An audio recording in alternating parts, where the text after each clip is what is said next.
Ya, baik. Assalamualaikum warahmatullahi wabarakatuh. Selamat sore dari Yogyakarta. Ini teman-teman pejuang Ukom ya. Ya, bertemu lagi dengan saya, Bidan Vicky. Nggih. Hari ini kita akan membahas tiga soal uji kompetensi ya, dengan topik asuhan pranikah prakonsepsi. Ya, sudah siap semua? Oke, saya izin share screen saya ya. Oke, semoga sudah terlihat.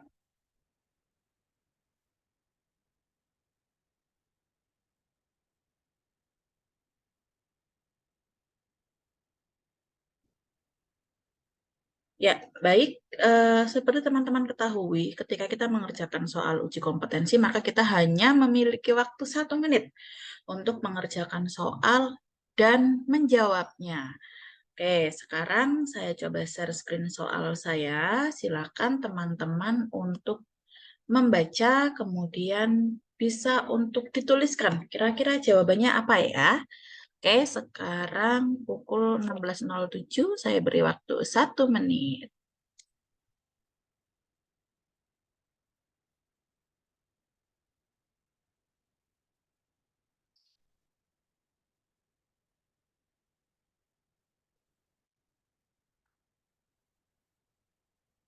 Saya sambil memperhatikan stopwatch ya.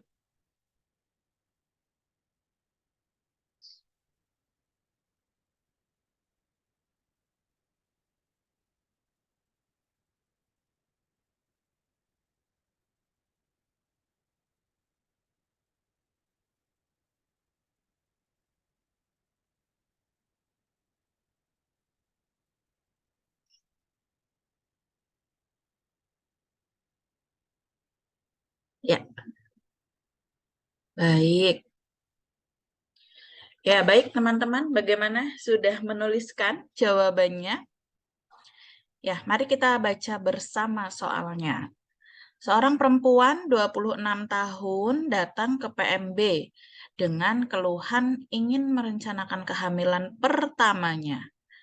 Hasil anamnesis baru menikah 1 bulan yang lalu. Siklus menstruasinya teratur, kemudian mengeluh keputihan bening. Oke. Kemudian hasil pemeriksaan keadaan umumnya baik, tekanan darahnya 110/70 mmHg, nadi 80 kali per menit, suhu 37,5 derajat Celcius. Kemudian respirasi pernafasan ada 20 kali per menit. Nah, oke. Apa penyebab yang mempengaruhi keluhan perempuan tersebut? A. Cara cebok yang salah. B. Peningkatan hormon estrogen. C. Penurunan hormon progesteron. D. Kebiasaan menggunakan panty liner. Kemudian E. Terlalu sering menggunakan sabun sirih. Ya, mari kita bedah soalnya sama-sama ya, teman-teman. Jadi di sini ada pertanyaan, apa penyebab yang mempengaruhi keluhan perempuan tersebut? Oke, izin saya beri warna kuning ya untuk keluhan. Jadi di sini mengeluh keputihan bening. Oke, teman-teman lihat data pendukungnya. Mengeluh keputihan bening, kemudian suhunya 37,5 derajat Celcius. Ada peningkatan suhu kan. Jadi bisa jadi perempuan ini sedang dalam masa subur ya. Sehingga ketika kita lihat di daftar pilihan gitu ya, sebenarnya apa sih yang menyebabkan gitu ya? Penyebab yang mempengaruhi keluhan perempuan tersebut. Kita lihat karena sedang masa subur, maka jawabannya adalah peningkatan hormon estrogen. Ya, tadi siapa yang menjawab B? Good job ya, sudah bagus sekali. Jadi di sini teman-teman bisa melihat nih ya, ada referensi dari Ibu Setiani 2020 dalam buku Kesehatan Perempuan dan Perencanaan Keluarga, di mana keputihan bening yang dialami perempuan pada kasus tersebut termasuk fisiologis. Jadi itu terjadi pada masa subur atau ovulasi ya, yang disebabkan karena adanya peningkatan hormon estrogen. Oke, baik. Sekarang kita lanjut ke pertanyaan yang kedua. Sudah siap? Ya, silakan ya. Saya beri waktu 1 menit.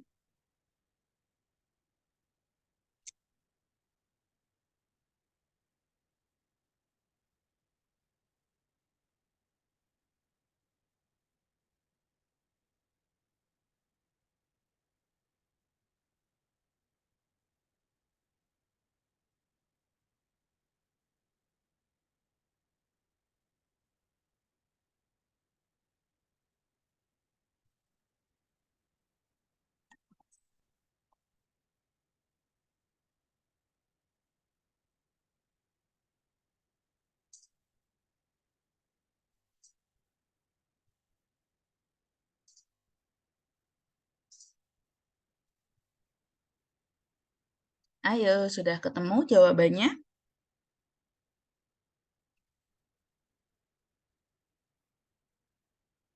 Ya, baik teman-teman, mari kita pelajari bersama soalnya ya.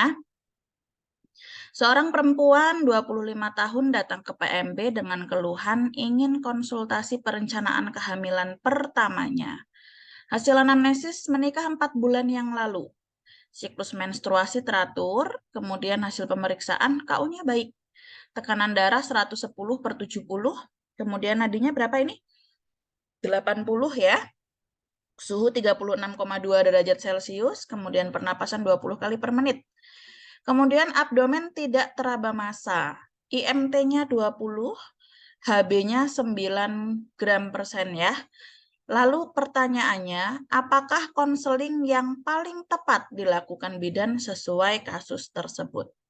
Yang pertama, A. Membiasakan olahraga, B. Mengkonsumsi tablet FE, C. Melakukan istirahat cukup, D. Mencapai berat badan ideal, dan E. Menjaga pola makan sehat dan berimbang. Oke, teman-teman. Jadi trik untuk melakukan mengerjakan soal UKOM gitu ya. Teman-teman lihat kata kuncinya ya.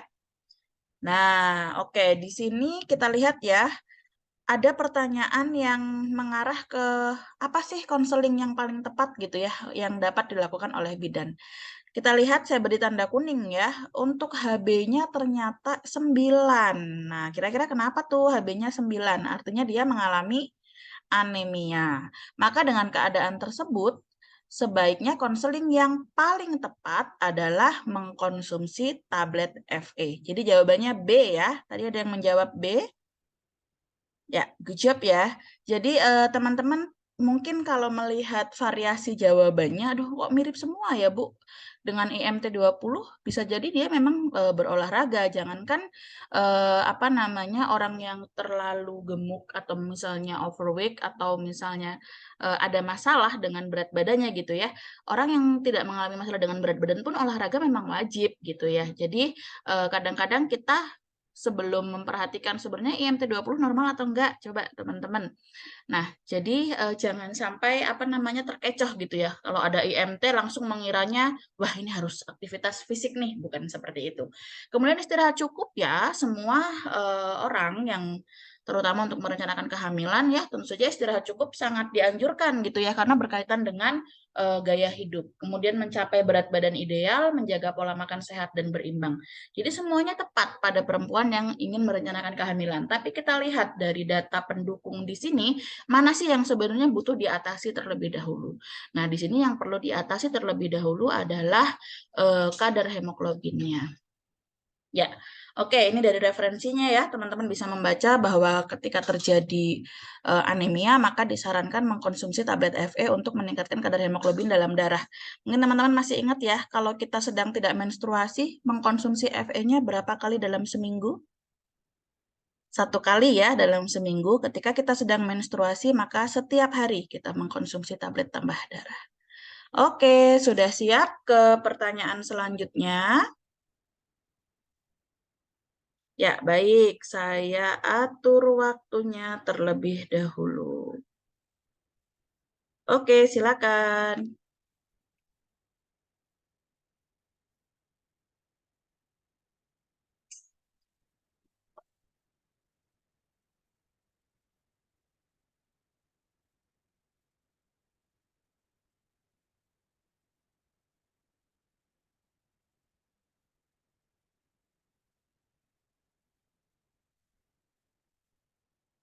Sudah 27 detik.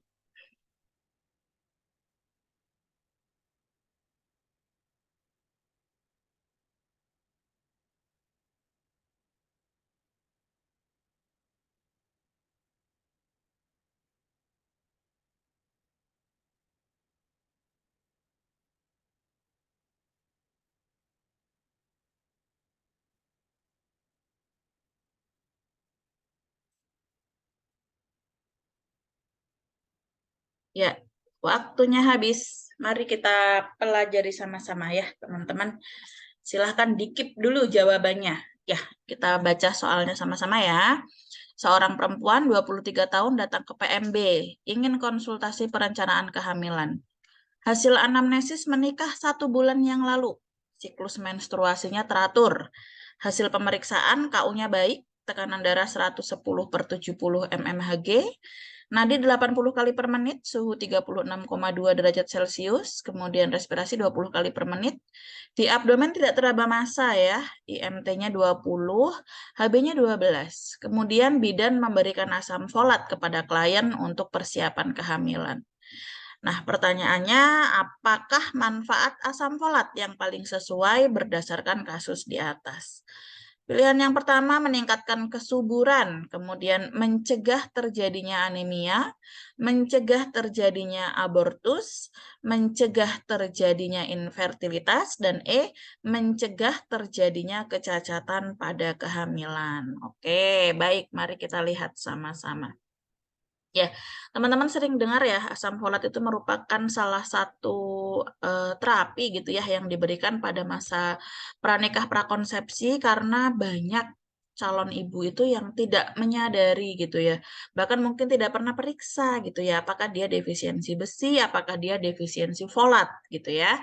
Sehingga kemudian asam folat ini diberikan gitu ya pada setiap pasangan yang tidak menunda kehamilan. Lalu untuk apa asam folat ini gitu ya? Jadi ketika terjadi defisiensi asam folat dalam tubuh gitu ya, maka nanti akan sangat mempengaruhi gitu ya pada saat organogenesis di trimester pertama. Organ-organ penting di trimester pertama itu kan luar biasa ya organogenesisnya. Ketika asam folatnya kurang, maka dapat beresiko terjadi kecacatan. Contohnya apa? Ayo, contohnya apa? Pernah dengar mungkin anencefal gitu ya, kemudian entidis. Nah, ini salah satu yang bisa dicegah gitu ya dengan mengkonsumsi asam folat. Nah, ini teman-teman bisa lihat ya, ada penelitian dari Wen et al. Di 2016 gitu ya, bahwa dia mengatakan gitu ya, ibu hamil itu biasanya tidak menyadari bahwa dirinya hamil pada awal kehamilan. Oleh karena itu, suplementasi asam folat itu lebih baik diberikan dari masa sebelum hamil gitu ya. Terus maksudnya adalah di masa pranikah prakonsepsi seperti itu. Jadi di sini asam folat ini memang ini ya menjadi zat yang penting dalam unsur sel pembagi dalam sintesis DNA. Jadi ketika awal kehamilan, permintaan asam folat yang tidak disintesis dalam tubuh meningkat. Sementara kalau pasokan makanan yang masuk ke kita itu hanya masuk sekitar 150 sampai 250 gitu ya. Makanya teman-teman mungkin kalau melihat atau mengingat gitu ya saat diberikan resep asam folat atau memberikan itu biasanya berapa? 400 ya. Jadi di sini harapannya untuk menurunkan resiko terjadinya tadi ya, neurotube defect, spina bifida, bibir sumbing, bahkan sampai ke Down syndrome gitu ya. Jadi ini menjadi satu upaya gitu ya yang dapat dilakukan dari masa pranikah prakonsepsi untuk menghasilkan keturunan yang sehat. Oke, baik teman-teman, cukup ya untuk 3 soal di sore hari ini. Semoga bisa menjadi tambahan informasi dan referensi untuk teman-teman pejuang UKOM. Semangat selalu, mudah-mudahan kompeten nanti saat uji kompetensi. Ya, terima kasih banyak. Sekian video dari saya. Assalamualaikum warahmatullahi wabarakatuh. Selamat sore.